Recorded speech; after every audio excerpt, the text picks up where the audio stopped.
Gente interessante compartilhando experiências extraordinárias. Um olhar diferente sobre temas do nosso cotidiano, na perspectiva de quem tem muito o que dizer. Leve, reflexivo e inspirador.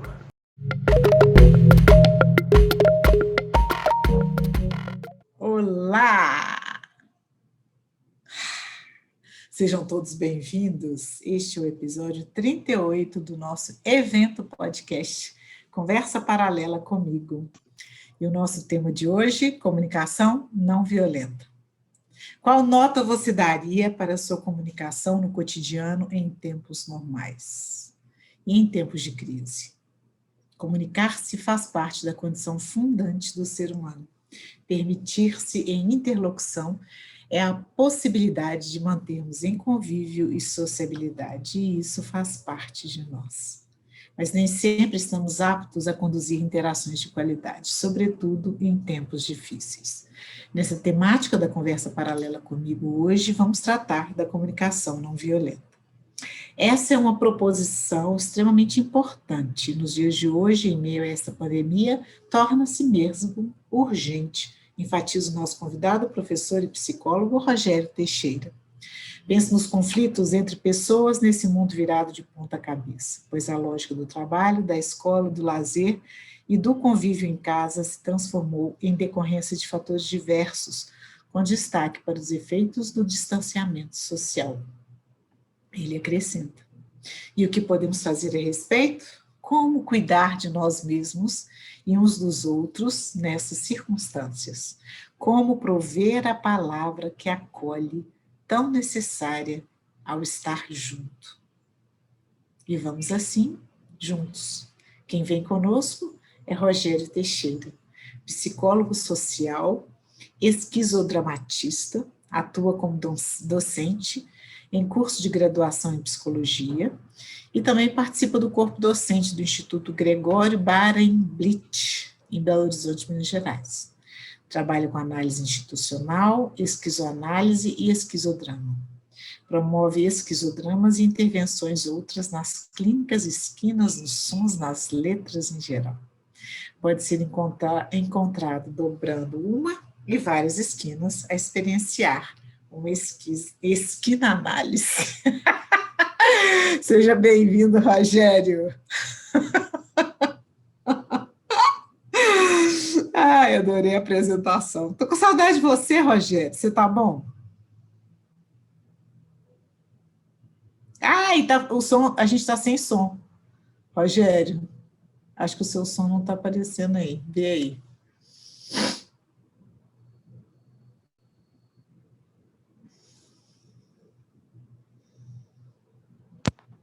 Ei, Rafaela, boa noite. Você me ouve? Será que agora... Ah, agora sim, agora ouvimos você. Estou sem fone, talvez o fone estivesse ali, né, dando algum mau contato. Você falou uma palavra tão cara a nós, né, porque é uma palavra que só existe na língua portuguesa, saudade. E traduzi-la é muito complicado. Já não me refiro à questão da tradução linguística, né, mas traduzi-la de modo vivencial, né? Vivenciar a saudade não é fácil, né, professora Ana Rosa? Não, não é. Principalmente quando a gente constrói uma caminhada acadêmica muito interessante como a nossa, né, Rogério? Nós já estivemos juntos em projetos de extensão, conversando com alunos e produzindo uma formação que eu sou suspeita para falar, né, Rogério, mas que eu considero muito interessante e que foi muito produtiva em termos da interface que fizemos e também dos cursos de comunicação não violenta para os colaboradores do Grupo Ânima no UniBH, mais precisamente, se bem que ali tinham grupos de diferentes estações Ânima, né, Rogério? Exatamente. O grupo é grande, cresce a cada dia mais, né? E a gente teve ali a oportunidade de trabalhar com colegas de diferentes instituições do grupo. Foi muito, muito bacana, muito gratificante. Até porque a gente teve a oportunidade de escutá-los, né, professora Ana Rosa? Então, a gente fez uma oficina, a gente fez um trabalho que não era apenas de transmissão de saberes, mas da prática dos fazeres. Então, foi bastante interessante. Mas sim, você falou E da da saudade. circulação dos saberes, né, Rogério? Exatamente, exatamente. E a gente tem, né, o costume de, alguns dias da semana antes da pandemia, a gente se encontrava numa mesma instituição presencialmente. Então, passava, às vezes, encontrava você indo de uma sala de aula para outra, na sala dos professores. Então, sim, essa saudade, ela se faz presente, né? Ainda estamos seguindo essas recomendações de um distanciamento social, ainda estamos usando máscara, né? Sobretudo quando estamos na presença de outras pessoas. E esse distanciamento social, essa distância que a gente acaba estabelecendo para garantir, né, uma condição de proteção frente a essa pandemia que ainda nos acomete, ela produz em algumas pessoas efeitos de isolamento social, né? Então, você tem dois termos, distanciamento e isolamento, né? Por exemplo, nós agora estamos distantes. Acho que não há dúvida quanto a isso, né, pessoal? Aliás, boa noite, né? Eu nem disse boa noite para aqueles e aquelas que estão conosco nesse evento. Mas distantes estamos. Existem muitas gradações de distância, não é? A gente tem distâncias menores. A gente costuma chamar as distâncias menores de proximidade, seja distante geograficamente de muitas pessoas que estão conosco conectadas através dessa plataforma. Eu já vi o nome, já vi aqui que tem pessoas que, inclusive, conheço de outras experiências, de outras vivências, e isso faz com que eu comece a me sentir mais próximo. Isso faz com que eu comece a sentir que essa distância pode ser diminuída, apesar de, geograficamente, cada um estar num canto. Ou, usando um termo que eu gosto muito, que você viu na minha apresentação, né, professora Ana Rosa, cada um na sua esquina. E, de alguma maneira, as esquinas se cruzando aqui. Tal como se espera de uma esquina, né? Esquina é espaço de cruzamento, de travessia, né? E o que nos permite, às vezes, também tentar, vamos ver se a gente consegue, fazer de uma plataforma como essa do Zoom, uma plataforça, né? Tentar fazer alguma coisa nos afetar, enquanto a gente tenta fazer esse exercício aqui em meio a distâncias. E isso, às vezes, nos ajuda a ter uma experiência de distanciamento social que não nos leva a um isolamento social, né? Porque, de alguma maneira, a gente ainda é capaz de trocar alguns... O ser humano é muito curioso, né? Nós somos capazes de trocar afetos à distância. Às vezes, uma pessoa querida me manda uma mensagem no WhatsApp, um áudio, e me fala palavras alegres, palavras que confortam, palavras que animam, que consolam, não sei, né? E eu sinto. Não sei se acontece isso com quem está conosco hoje nesse evento. E agora tem esse negócio do WhatsApp, né, professora Ana Rosa, disponibilizar um recurso para acelerar a velocidade da fala das pessoas. Curioso isso, né? Eu estou com a impressão que está todo mundo, se você colocar, tem a velocidade 1, que é a velocidade que eu estou usando aqui agora. Pode parecer que eu esteja na velocidade mais lenta, é que eu falo devagar mesmo. Tem a velocidade 1,5, que é um pouquinho mais rápido. E tem a velocidade 2, não sei quem já experimentou isso no WhatsApp, que faz com que todos nós tenhamos voz de esquilo dos filmes da Disney. Alvin e os esquilos. Experimenta para você ver, fica todo mundo com a mesma voz. E eu não sei o efeito que isso vai trazer em nós a médio e longo prazo. Curiosíssimo. Fica todo mundo com a voz mais aguda, né, mais estridente. E porque até o timbre da voz, ele faz parte, né, Rogério, da comunicação, né? Faz. Você não acha? Sim, a entonação, o timbre, as pausas. Já diz respeito, né, do outro, né? Já fala do outro. Você já sabe do lugar do outro, às vezes, pela voz que você recebe, né? E aí, sabe o que eu andei pensando a respeito disso, professora Ana Rosa, e acho que é pertinente numa conversa a respeito de comunicação não violenta? É que à medida que a gente passa a escutar o outro numa velocidade acelerada, quão dispostos estamos para efetivamente escutar o outro, escutar essa alteridade, escutar essa diferença. Se eu preciso desse recurso para acelerar, porque eu não tenho paciência para ouvir o que vem, né? De fato, estou disposto a escutar o que vem. Porque o que vem é uma surpresa. A comunicação humana não nos traz de entrada, né, todas as indicações do que vem.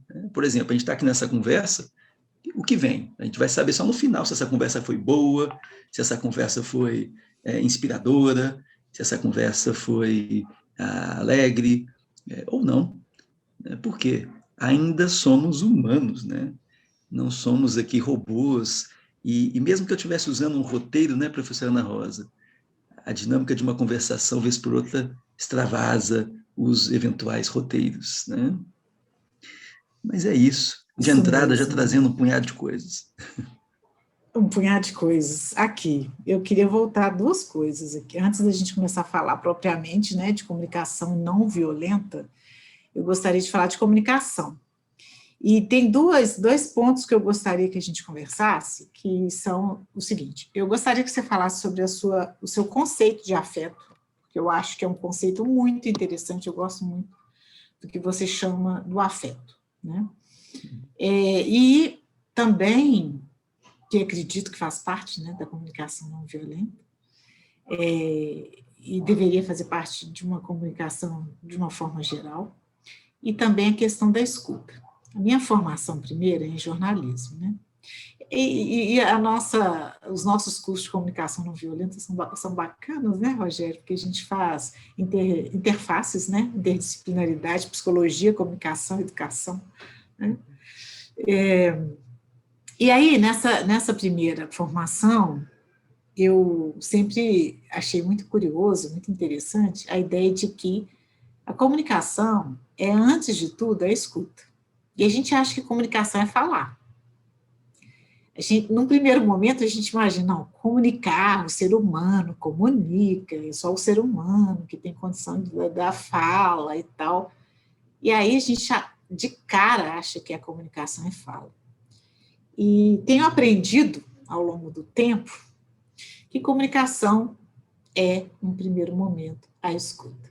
E estar disponível a receber o outro nesse lugar do encontro, que é a interlocução. E a escuta é um lugar privilegiado dos psicólogos, né? Vocês aprendem a escutar de uma forma técnica.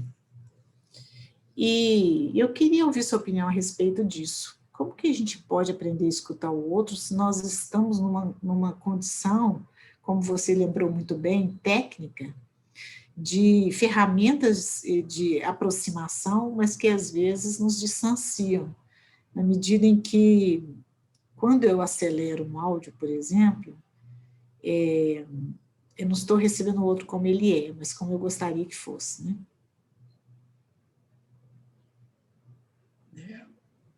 Excelente reflexão, faz todo sentido, né? De fato, na psicologia, na nossa formação, que eu gosto de dizer que é uma transformação, né? Nós nos transformamos, psicólogos e psicólogas. A escuta, de fato, é um dos mecanismos, ferramenta, né? Nós vamos ter autores e autoras que vão tentar defini-la como ferramenta, como conduta, como postura. Eu acho que isso tudo ajuda a tentar entender o que a escuta representa para nós como psicólogos e psicólogas. É evidente que na psicologia a gente vai aprimorar essa escuta numa perspectiva técnica, mas ao mesmo tempo a gente começa a perceber o tanto que escutar é uma habilidade humana presente em outras profissões também, não é de uso exclusivo de psicólogos e psicólogas. Para nós acaba sendo uma ferramenta de trabalho imprescindível, né? E outra coisa que eu gosto de trazer, professora Ana Rosa, é uma sutil diferenciação entre ouvir e escutar, assim como entre falar e dizer, e quem tiver outra definição ou não quiser me acompanhar nesse raciocínio, perfeito, a gente segue. O dissenso é parte da comunicação também, né? Não precisamos sempre chegar num consenso ou forçar um consenso. Mas eu gosto de fazer uma sutil diferença entre ouvir e escutar. Ouvir, a gente ouve sons, né? Se a gente tiver ouvidos para tanto, a gente vai ser capaz, inclusive, de não só captar o som, como até interpretá-lo, ainda enquanto som, ainda na perspectiva de um ouvir. O escutar, a meu ver, envolve né, conexão, relação com o outro, com a diferença. Esse outro não precisa ser só uma pessoa, pode ser um animal, pode ser uma planta. Ah, peraí, Rogério, agora endoidou escutar uma planta. Porque o escutar para nós na psicologia não se restringe ao gesto de simplesmente ouvir o que vem, mas interpelar, criar uma ambiência que permita que o outro se posicione tal como ele é, tal como ele sente. Sim, sim, sim. Então, no escutar, pode ter falar, pode ter perguntar, pode ter respirar junto, pode ter tocar, por que não? Não. Há momentos em que você se depara com situações em que uma pessoa diante de você precisa de um abraço, respeitoso abraço, né? De um aperto de mão, de um gesto que sinalize que ela pode passar, que ela é bem-vinda. Então, o escutar, a meu ver, ele envolve matérias e elementos imateriais que não se restringem apenas ao campo linguageiro da fala. Assim como eu gosto de diferenciar também falar e dizer, a gente fala tanto, mas diz menos do que fala, não é? Se a gente pensar o falar enquanto emissão de sons, quaisquer que sejam, e o dizer quando a gente marca uma posição no mundo. Então, quando eu digo isso... Bem, enquanto o Rogério volta, eu vou falar mais um pouco sobre essa nossa experiência como professores que ofereceram curso de comunicação não violenta para grupos de colaboradores no Instituto Ânima, no Grupo Ânima, né, como um todo.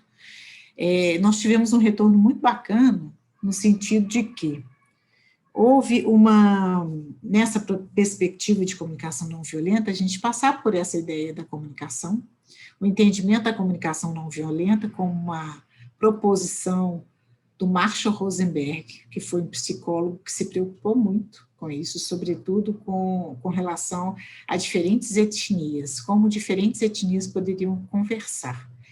E essa comunicação não violenta, ela nasceu num contexto de pós-guerra, com o objetivo de que as pessoas pudessem efetivamente conduzir uma comunicação de qualidade, ainda que tivessem pontos opostos, ou ideias opostas, ou lados em contraposição. E é interessante, Rogério, só terminar a frase aqui. Tudo bem, né? Tudo bem? E aí, eu estou falando sobre a comunicação não violenta, a origem do termo comunicação não violenta e da proposição, né, do Marshall Rosenberg para isso. E a importância de alguns passos para se conquistar essa comunicação não violenta, porque o Marshall Rosenberg se baseou como psicólogo em uma proposição que ele pudesse multiplicar isso para todo mundo. E a comunicação não violenta, ela é algo com o qual eu tenho me deparado ultimamente, em relação também à mediação judicial, que é uma proposta hoje, no campo do direito, que procura, que busca, né, ou procura alternativas para que as pessoas não entrem em conflito no sentido do processo. Ela é pré-processual e favorece um ambiente de troca em que as pessoas podem falar, garantindo isso que o Rogério falou agora há pouco, uma ambiência em que as pessoas se escutem mutuamente. E isso é algo que foi multiplicado, né? E o Marshall Rosenberg faleceu há pouco tempo e deixou institutos de comunicação não violenta pelo mundo inteiro.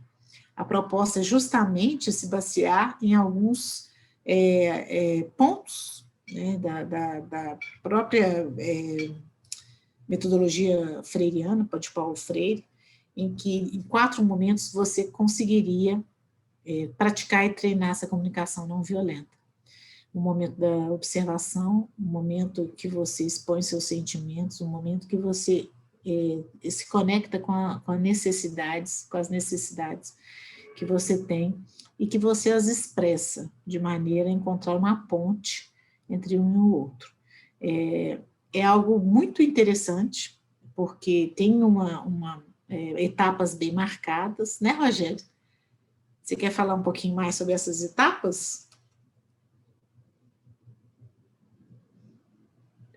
Sim, posso falar. A gente perdi a conexão há pouco, né, professora Ana Rosa, mas acho que consegui restabelecer.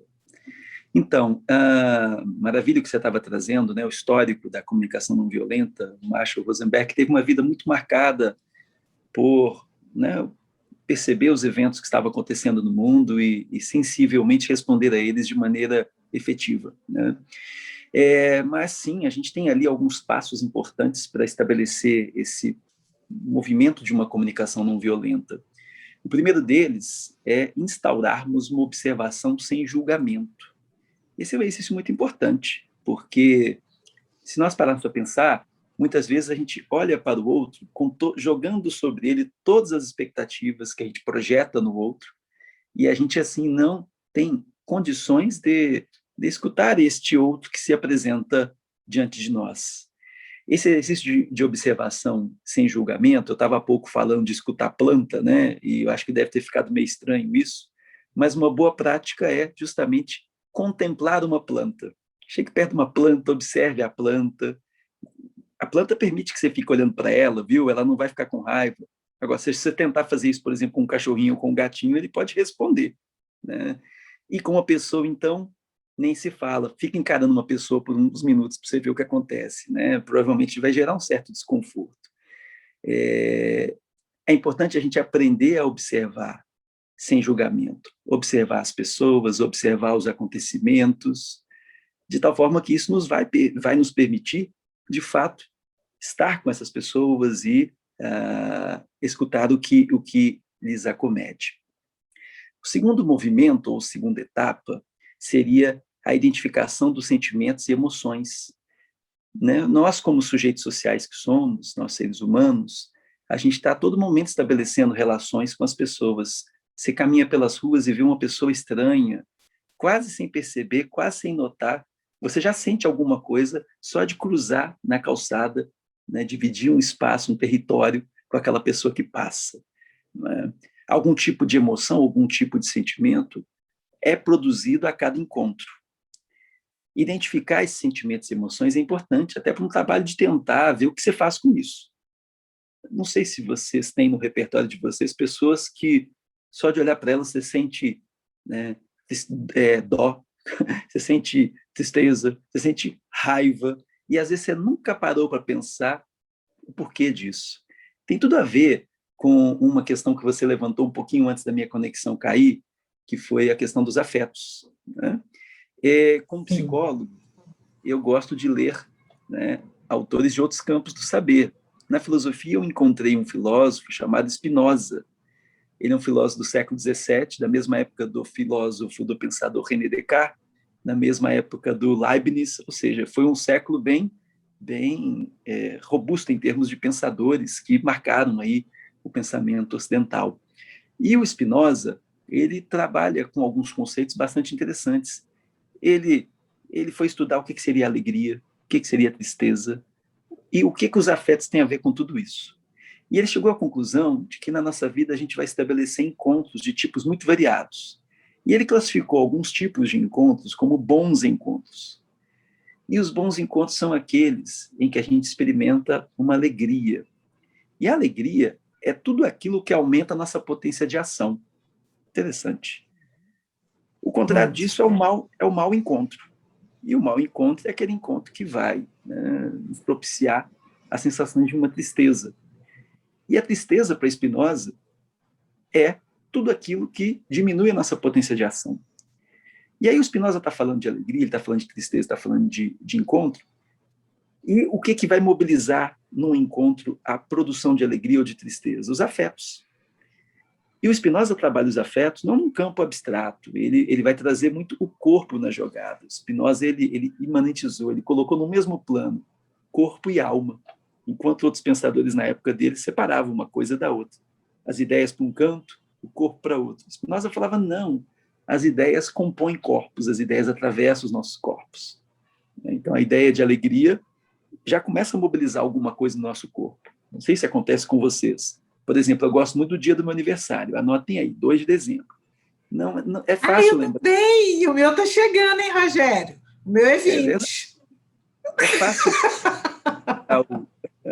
É fácil lembrar o dia do meu aniversário, porque dia 2 de dezembro também nasceu aquela cantora, Britney Spears.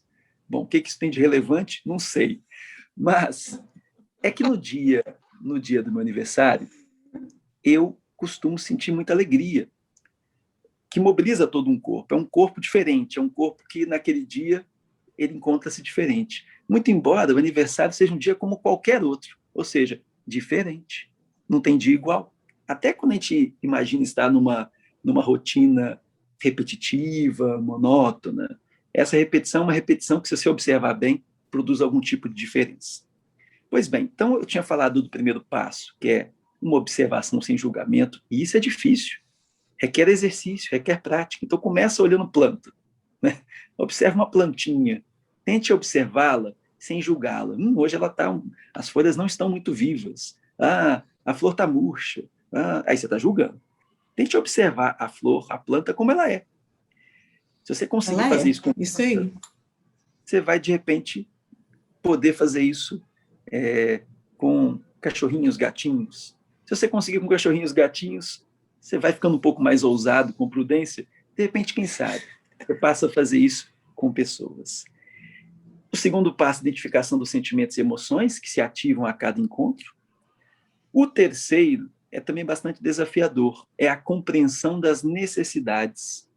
É interessante porque na comunicação humana, essa comunicação é sempre permeada por necessidades de natureza muito variada. Quando alguém te procura para conversar com você, te faz uma pergunta, te faz uma consulta, faz uma declaração de amor, vai saber o conteúdo. Sempre tem uma necessidade ali e nem sempre a gente para escutá-la, para escutar essa necessidade, para identificá-la e, mais do que isso, para compreendê-la. Eu aprendi também com Spinoza que primeiro a gente sente, depois é que vem o entendimento. A gente não entende de imediato, né? E, por fim, o quarto passo é a expressão de um pedido, ou seja, oferecer à pessoa com quem você está interagindo numa comunicação, expressar um pedido genuíno. Esse pedido pode ser, inclusive, uma ordem, dependendo das circunstâncias. Esse pedido pode ser um conselho, esse pedido pode ser: vamos reorganizar um pouco a nossa maneira de nos comunicarmos. E isso já dá margem para a gente abrir um espaço nessa relação que nos permite trabalhar a comunicação abrindo mão de uma certa truculência, de um certo atropelo, de um falar em cima da fala do outro, né, que, vez por outra, acaba sendo, nesse mundo em que vivemos, em que facilmente a gente confunde pressa com ganho de velocidade, e para mim pressa não é velocidade. Eu acho até que a pressa é inimiga das velocidades, porque a gente tem velocidade lenta e rápida. E tem momentos em que lentificar, ou seja, tornar mais lento, torna aquela experiência mais intensa, por incrível que pareça. Experimenta caminhar de onde você está até o próximo cômodo da sua casa lentamente, o mais lento possível. Isso vai produzir uma intensidade, e a gente acha que é o contrário. Se eu for rápido é que eu vou intensificar. É só olhar as pessoas muito que fazem interessante. ginástica. Não é? É só olhar as É pessoas muito que fazem interessante. ginástica. É só observarmos as pessoas que fazem ginástica. Né? Na época que eu era menos sedentário, eu fazia ginástica. Eu lembro de um professor falar: agora você faz esse movimento lentamente. Quase não dei conta, porque era intenso demais. Sim. E a gente E pode... é interessante a gente pensar sobre essa questão, Rogério, quero voltar a essa ideia da velocidade, na virada do século, né, do século XVIII para o século XIX para o século XX, como que esses lugares do acelerar, eles nos permitiram uma maior, como você disse agora há pouco, né, aproximação e, ao mesmo tempo, um certo distanciamento. Essa ideia da pandemia, de estarmos todos juntos, né, num momento em casa, e em algumas situações isso aconteceu, em outras as pessoas continuaram trabalhando da mesma forma, então não houve essa ideia do isolamento, mas esse isolamento que aproximou fisicamente, ele não necessariamente nos aproximou no sentido da nossa compreensão mútua, do nosso vagar, né?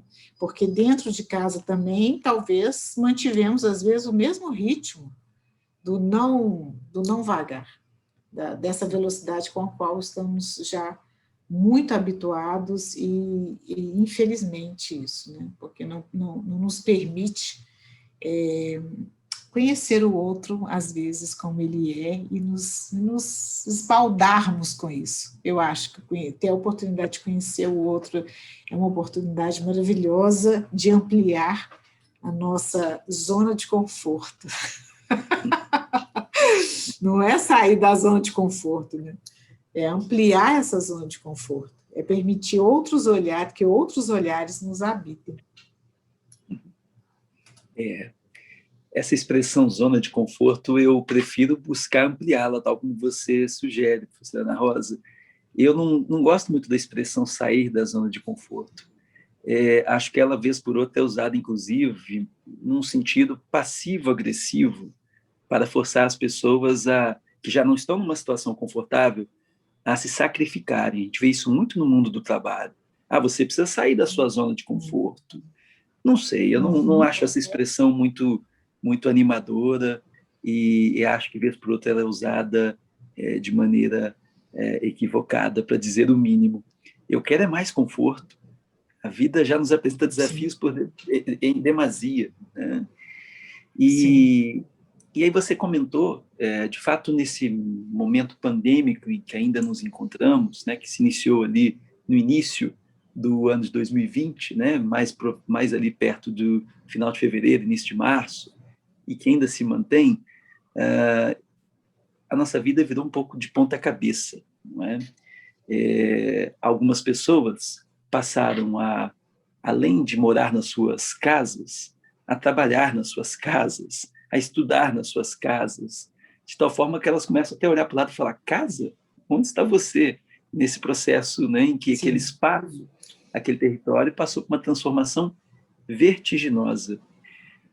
Eu me incluo nesse processo, eu estou nesse processo. A minha casa é escritório, consultório, sala de aula, é o lugar do meu lazer, é o lugar do meu descanso, e às vezes é tudo isso quase que ao mesmo tempo.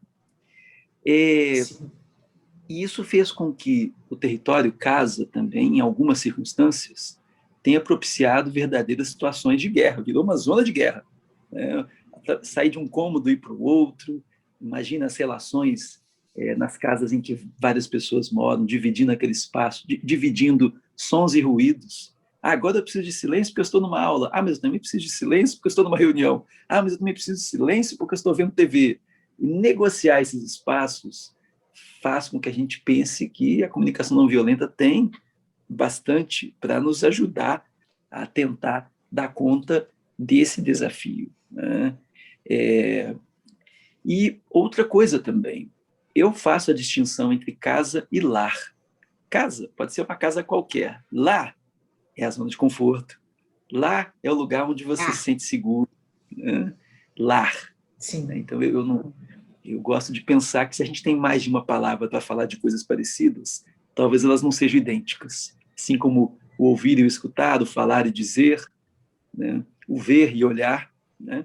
Eu olho ao redor e o que vejo? O que vejo não necessariamente coincide com o que eu olho. Assim como eu ouço sons, mas o que eu efetivamente escuto? Eu falo a beça, mas o que eu estou a dizer?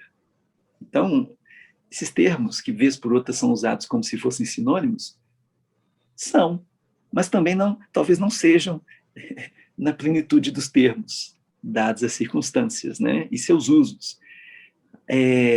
Então, eu acho que esse cenário, para muitas pessoas, se tornou um desafio grande, que ainda persiste, e esses espaços da comunicação não violenta podem ser experimentados, né? Observar sem julgamento as pessoas com as quais você divide esse espaço chamado casa, que vez por outra é um lar. Nem sempre, né? Não todo momento. Identificar os sentimentos, as emoções, quando, por exemplo, tem ali, você está na iminência de entrar num conflito com alguém, porque vocês dividem o mesmo espaço. Nós, seres humanos, somos animais que esquecem que são animais, né? Nós somos animais humanos, né? Racionais e por aí vai. Mas há alguma coisa que a gente compartilha com alguns animais, que é essa noção territorial. Ah, aqui é meu espaço, aí é seu espaço. Ó, passou dali para cá, há uma chance de conflito. E, nesse sentido, observar sem julgamento as pessoas com as quais a gente divide esses espaços, identificar os sentimentos e emoções que a gente projeta e que a gente recebe. Muita atenção no entre, hein? O entre é a distância menor, né? Compreender as necessidades nossas e do outro. Lembrando que o outro é outro, é uma alteridade, ele é diferente. Ele não é o que você acha que o outro é, porque você sente desse jeito, pensa desse jeito, vê o mundo dessa forma. O outro vê tudo do jeito que ele dá conta. E a expressão do pedido, que é abrir esse espaço para uma negociação que talvez permita que a gente possa viver junto. Acho que talvez com esse exemplo a gente comece a pensar que a proposição do Marshall Rosenberg não é nada abstrata. Ela é bastante prática, no sentido de que ela nos convida, nos convoca a experimentá-la. Eu acho interessante isso, a experimentar. Eu gosto quando você fala isso, porque muitas vezes a gente acha que a gente tem que fazer e já dar conta daquilo, né? Com essa racionalidade toda que você ressaltou, há também muita emoção junto, né? Muita sensibilidade junto. Então, experimentar é sempre o melhor caminho, porque é o momento que a gente tem de praticar coisas que a gente pode ir aprendendo ao longo dessa aprendizagem. E tem uma coisa interessante que eu acho também sobre isso que você está trazendo, que é o ponto inicial e o ponto que ele chama de o quarto passo, né? O primeiro passo e o quarto passo da comunicação não violenta. O primeiro passo que você está ressaltando, que é a escuta atenta, e o quarto passo, né? Estou pegando dois pontos extremos, né? Dois pontos, o inicial e o final.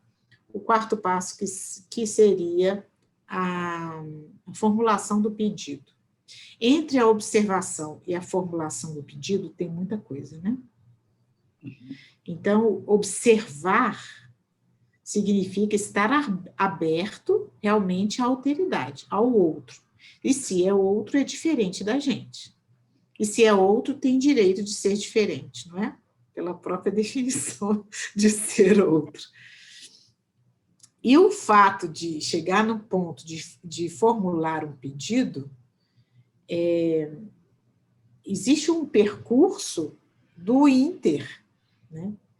Da interlocução, que é o entendimento de sentimentos, e o entendimento das necessidades. E como poder ou permitir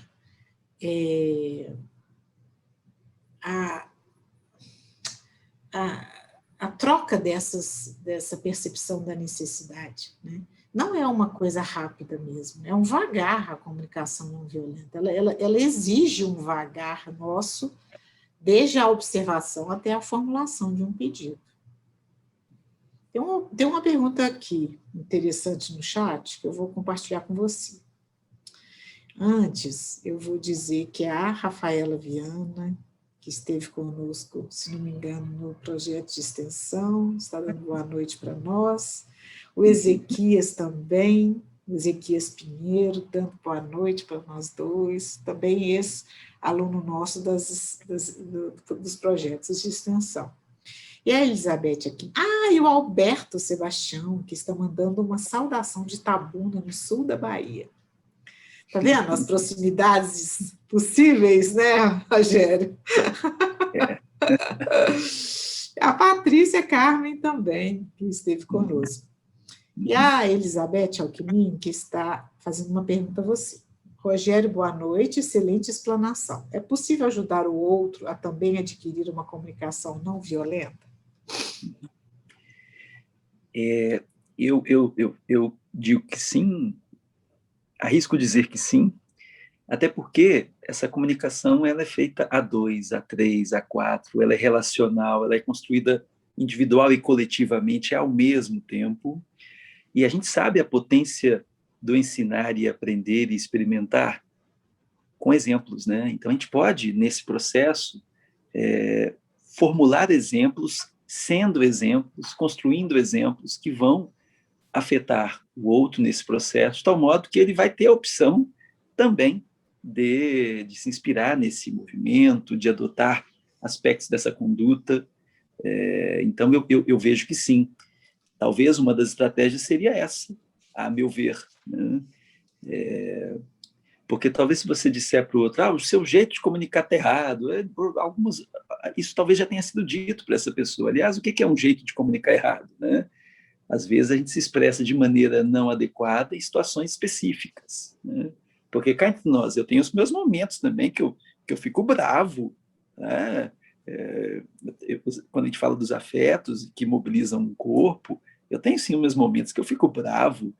Não dá para pensar também que aqueles que de alguma maneira experimentam uma comunicação não violenta são figuras que, sabe, alheias a situações que, vez por outra, nos tiram, né, um pouco da paz. Né? Inclusive, tem momentos que, ao experimentar um pouco desta proposição de uma comunicação não violenta, nós vamos ser bastante assertivos e firmes nos nossos propósitos. Não significa que somos maleáveis ao ponto de nos sujeitarmos ao outro, especialmente numa situação em que a comunicação que nos é endereçada é uma comunicação truculenta, violenta. A ideia de uma comunicação não violenta poderia ser uma comunicação outra, né? O Marshall Rosenberg poderia ter chamado de comunicação passiva, comunicação da paz, mas ele ressaltou o aspecto da não violência como uma ação direta, assertiva, né? É uma prática de uma não violência, né? E é uma prática firme. Agora, a meu ver, o exemplo e a experimentação, eu gosto muito desse elemento, inclusive na minha trajetória na docência, eu costumo pensar que o que a gente pratica não é ensino e aprendizado, nem ensino e aprendizagem. Esses nomes substantivos, eles ajudam até um certo ponto. Eu gosto mesmo dos verbos. Eu gosto de ensinar e aprender. E falando isso com um amigo querido chamado Marcelo, ele me disse, experimentar. Eu falei, posso agregar? Pode. Aí virou uma trinca, né? Isso. Ensinar e aprender e experimentar. E nós não podemos esquecer a conjunção que está ali, e, porque ela está ali por um motivo específico, ela está conjugando, ela está juntando essas partes, esses processos. E eu coloco Sim. aqui no primeiro momento os verbos no infinitivo, mas poderia ser também ensinando e aprendendo e experimentando. O importante é o verbo e a conjunção que aproxima, que conecta e que mantém o entre. Entre ensinar e aprender, passa muita coisa. Entre ensinar e aprender e experimentar, nesse e cabe um e vários mundos. Então, a meu ver, eu acho que passa um pouco por aí também. Talvez, humildemente, trazendo essas contribuições para a gente pensar juntos, é claro. Longe de mim estar numa posição aqui de alguém que tem uma luz capaz de trazer a luz para vocês todos sem luz, né? Como se fosse assim. Ensinar e aprender estabelece já de entrada um campo sujeito a trocas. Quantas não foram as vezes que eu fui a uma determinada situação, fizeram uma apresentação minha tão bonita quanto essa que você fez no início do encontro, professora Ana Rosa, né? Que é aquela descrição, hoje, escutando você falar, será que é isso mesmo? Né? Será que psicólogo, esquizodramatista, será que é isso mesmo? Porque é quando estou sendo. Porque é quando estou sendo. Né? É quando estou sendo. Maria Fernanda Lima traz uma outra questão interessante. Como lidar com nossos impulsos violentos e intolerantes que surgem diante de uma comunicação? E surgem muito, né? Primeiro, a gente tem que observar que estamos imersos nos sócios, né? Ou seja, numa sociedade. E essa sociedade produz muitos enunciados. A gente toda hora se depara com enunciados, com falas, com dizeres, com slogans, com palavras de ordem muito variadas. Por exemplo, transitar pelas redes sociais, o WhatsApp é uma rede social, faz com que algumas pessoas fiquem com os ânimos exaltados de vez em quando. Né? Chegam umas mensagens no WhatsApp, olha, blá, blá, blá. A pessoa não pensa duas vezes, já dispara para um monte de gente. Ai, ai, ai. Depois que vai parar de pensar no que disparou. Às vezes disparou fake news, às vezes disparou discurso de ódio.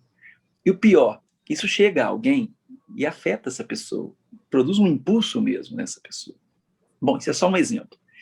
Nós estamos sujeitos a afetarmos e sermos afetados. Isso também é um princípio espinosista.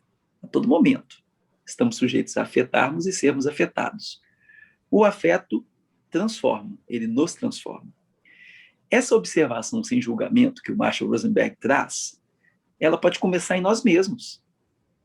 Porque, em determinadas circunstâncias, a gente usa aquela expressão, né, o sangue ferveu. Então, peraí, vamos respirar, vamos ver o calor desse sangue, para ver se ele vai nos ajudar ou nos atrapalhar em determinadas situações, porque ele pode nos fazer perder a razão. Ele pode nos fazer perder, inclusive, a oportunidade de defender com muita força a nossa posição. Ele pode ser que a gente, inclusive, adote por espelhamento uma atitude muito parecida com aquela atitude que a gente condena, que a gente acha que é inadequada. A pessoa vem, vá, vá, vá, e você responde, vá, vá, vá. Meu saudoso pai dizia que quando um cachorro late para você, você não precisa latir de volta. Você tem recurso, você tem repertório. Né? Eu sempre achei isso muito interessante. Né? O cachorro latiu para você, você não precisa latir de volta. E olha que eu adoro os cachorros e cachorrinhas. Né? Eu tenho inclusive, aqui um companheirinho, o Leme, né? O meu cachorrinho. Às vezes, quando ele late para mim, eu até me dou o direito de latir para ele. Porque quando ele late com bons afetos, eu começo a latir de volta. Mas, brincadeiras à parte, a gente tem que observar o quanto que esse impulso é uma resposta, às vezes, a uma situação, a um contexto. E, às vezes, a gente quebra o impulso do outro lentificando. Quantas não foram as vezes que eu escapei de uma boa briga de ideias, porque alguém veio a mim com muita, muita força e eu, ao invés de devolver com a mesma força, sabe, como se fosse a batida de duas carretas Scania, eu dei um passo para o lado, deixei aquela carreta passar sem me atropelar. Observei aquela cena e pensei, como é que eu respondo para essa carreta? Eu não sou carreta. A gente tem repertório. Na escuta, a gente é capaz de modular a nossa voz. Mas peraí, você está escutando e está falando de voz? Eu disse no início da nossa conversa que escutar não é uma atitude passiva de ativar os ouvidos. A gente usa o corpo todo numa escuta. E a Patrícia coloca ali, o silêncio é a resposta? Para algumas situações, sim. Tem até um cineasta italiano chamado Michelangelo Antonioni, não é o Michelangelo pintor, não, nem Tartaruga Ninja. Michelangelo Antonioni dizia que o silêncio é a verdadeira trilha sonora de um filme. E o silêncio é um recurso também. Você não tem o que dizer, às vezes você respira, ganha um tempo, observa como é que você está, para emitir uma resposta que você pensa assim, bom, essa resposta de alguma maneira representa o que eu estou pensando. Eu falei, primeiro a gente sente, depois vem o entendimento. Nós somos muito sensação, né? Nós somos vivos, né? Eu passo a mão no meu rosto, olha, eu produzo um monte de sensações, depois eu te digo o que é. E no dizer, nem sempre eu sou capaz de descrever o que é a sensação de acarinhar o rosto. E aí tem um detalhe também, eu me lembrei do Mário Quintana, que dizia que para aquilo que a gente expressa verbalmente não tem borracha. Aí eu penso que a gente às vezes fala muita borracha, no outro sentido da expressão. Né? Não é? Meu Deus. Então, o silêncio é um recurso maravilhoso. O silêncio é um recurso maravilhoso, inclusive para produzir um efeito de eco, sabe? De ecoar. A pessoa vem gritando, gritando, gritando, gritando, gritando, você faz silêncio. Você está dando a ela a oportunidade de escutar a si mesma. Pode ser que ela não aproveite essa oportunidade. Né? Pode ser que ela não aproveite essa oportunidade. Muito bem. Nós estamos com alguns minutos finais. Se alguém ainda quiser fazer alguma pergunta, aproveita a oportunidade. Ezequias fez um comentário aqui. A primeira vez que eu vi o WhatsApp acelerado, não sabia que estava com esse recurso. Achei que uma determinada pessoa estava me xingando. Quase lati de volta.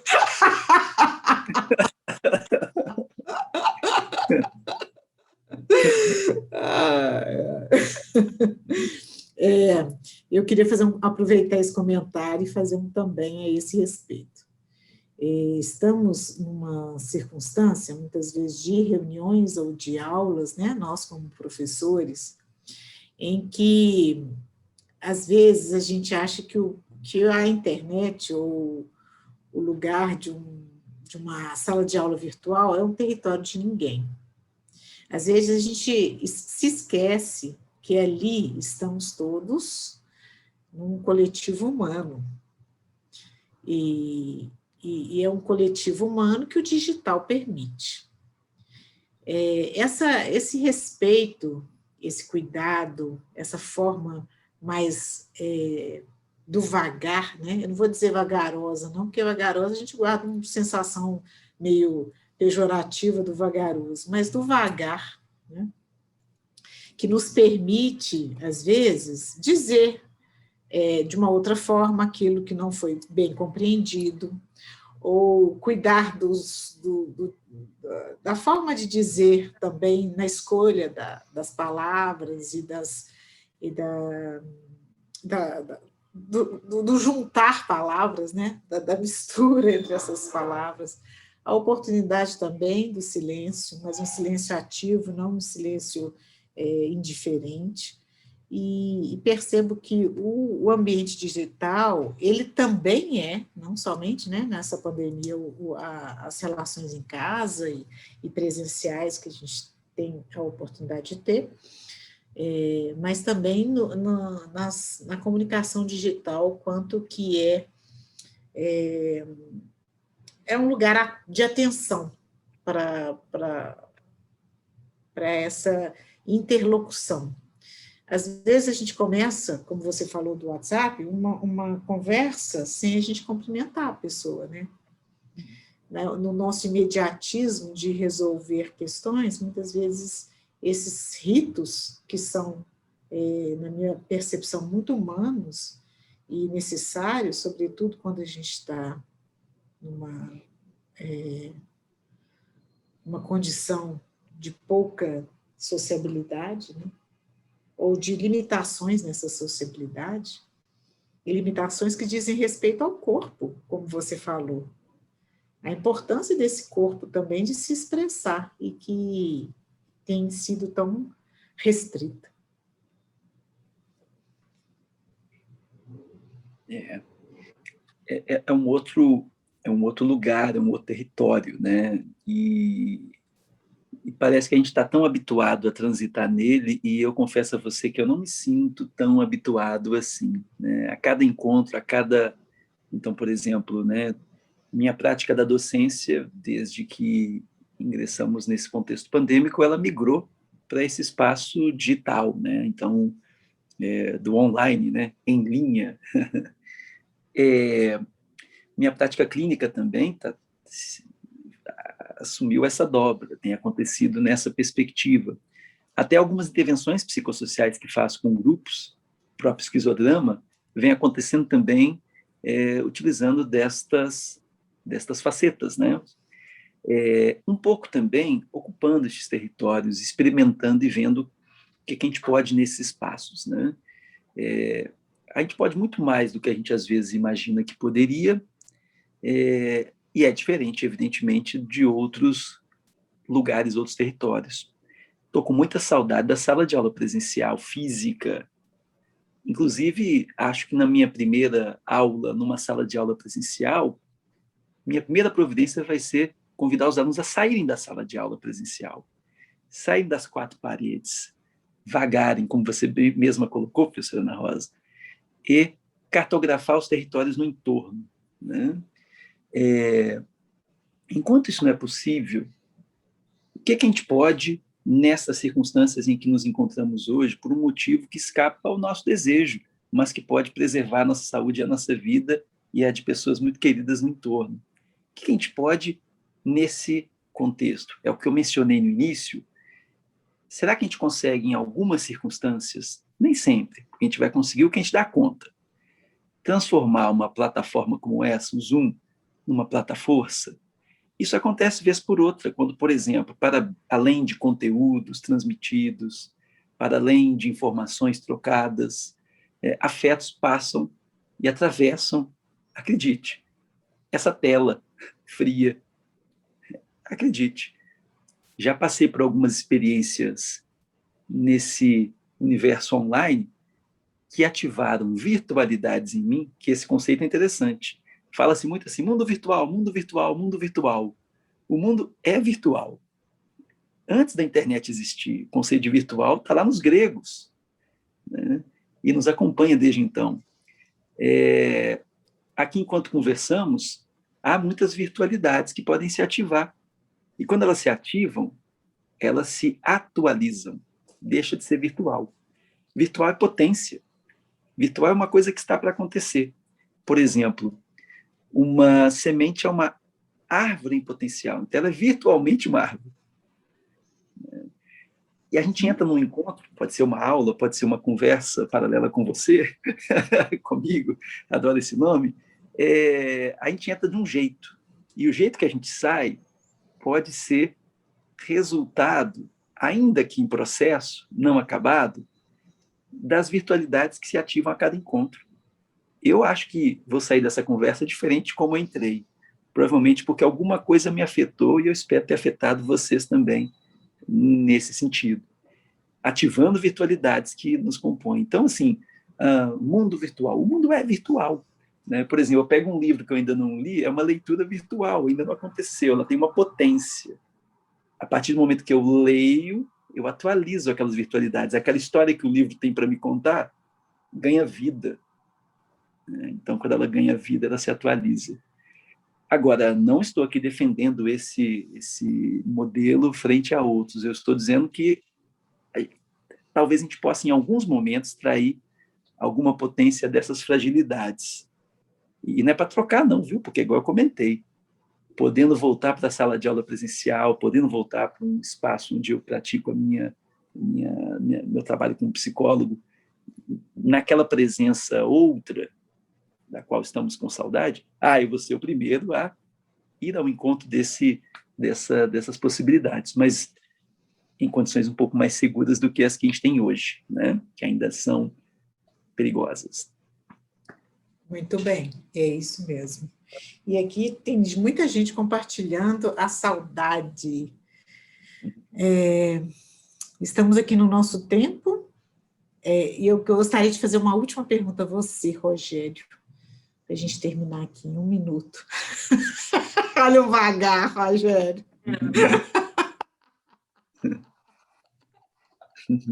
Cadê o vagar dessa resposta?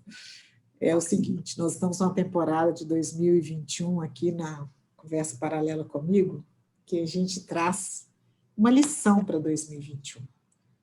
Qual é a sua, Rogério, lição para 2021? Vai aparecer aqueles convidados da Marília Gabriela, né, naquele programa de entrevista dela, fala uma frase. Né? Não, você lembra do Abjurama, que ele falava assim, o que é a vida? E a pessoa respondia, a vida a pessoa caprichava na resposta. Aí ele virava de novo, o que é a vida? A pessoa já diminuiu um pouco a quantidade que dizia, né? Na verdade, que falava, mas que dizia com mais profundidade, né? E na terceira vez que a pessoa respondia o que é a vida, já vinha uma resposta ainda mais dita, de acordo com o seu conceito, com a sua definição. Então, Rogério, uma lição sua para 2021. Uma lição para 2021. Uma delas, né, Rogério? Como a gente ainda está em junho, ainda tem tempo, né, para construir essa lição, né? Bom, aproveitando o ensejo, que a gente experimente mais comunicações não violentas na nossa vida, que a gente aproveite os desafios que a vida nos proporciona tentando transformá-las em oportunidades para desenvolver, ampliar esse repertório comunicacional que temos condições de produzir e promover. Eu acho que vai um pouco nessa linha. E que a gente tome aí, né, as medidas para a gente continuar na melhor das possibilidades aí, em meio a essa pandemia. Acho que é isso. Bom, acho que a gente está caminhando para o encerramento desse encontro, né, professora Ana Rosa? Eu quero agradecer mais uma vez a alegria de encontrá-la e poder conversar com você e com as pessoas que estiveram conosco hoje. Espero que estejamos, né, caminhando aí para nos encontrarmos bem o mais breve possível. E matar a saudade, né? É isso aí, começamos falando dela e vamos finalizar falando dela. Mas a saudade é um bom afeto, não é, Rogério? Eu sinto que sim, né? Primeiro, sentir o que quer que seja é um passo importante para a gente sentir coisas diferentes. Então, se eu quero sentir alegria, eu tenho que abrir e entender que sentir tristeza é parte do processo, né? Se eu quero sentir algo que, de alguma maneira, responda à saudade, a saudade pode ser um motor que me leva ao encontro de alguém ou de algo, né, que deixou boas lembranças, né? E eu posso, inclusive... Muito bem! Né, por exemplo, eu posso ter saudade de uma pessoa que já nos deixou, né, que já fez sua passagem. Quando eu evoco, de alguma maneira, eu vou ao encontro dela, nos afetos. É isso mesmo. Concordo com você. E é o que nos trouxe aqui, viu, Rogério? Uhum. Tá bom. Muito obrigada mais uma vez por essa parceria. Que outras possam vir, né? Se a saudade permite essa potencialização, que outras oportunidades possam vir, que a gente possa falar bastante sobre isso em outras ocasiões também, que é o que a gente gosta de fazer, né? Nessa interface, nessa interdisciplinaridade.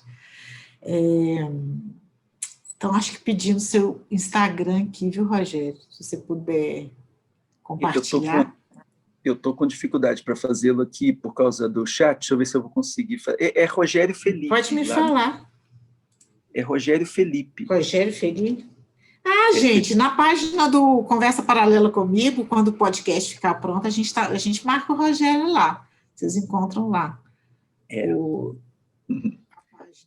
Meu Instagram. Muito bem, Rogério Felipe, eu gosto de nomes compostos. Rogério Felipe, muito obrigada mais uma vez pela oportunidade, por essa troca maravilhosa que a gente consegue fazer e, sobretudo, na companhia de tanta gente bacana aqui conosco no dia de hoje. Muitos agradecimentos, elogios aqui, as suas sábias palavras. Sábias palavras, viu? E que nós possamos experimentar, né, esses bons afetos, entendê-los sempre como nossa oportunidade de potencializar, como diz aqui também no chat, desafios em oportunidades. Você, por favor, que tenha tido inspirações aqui a partir desse nosso encontro, responda ao nosso formulário, deixando também a sua oportunidade de nos inspirar com ideias para que a gente possa seguir nesse podcast dentro da proposta que ele traz, que é essa circulação de saberes em partilha, em colaboratividade e nos bons encontros. Muito obrigada mais uma vez, Rogério, e a todos vocês, e até uma próxima. Até, um abração.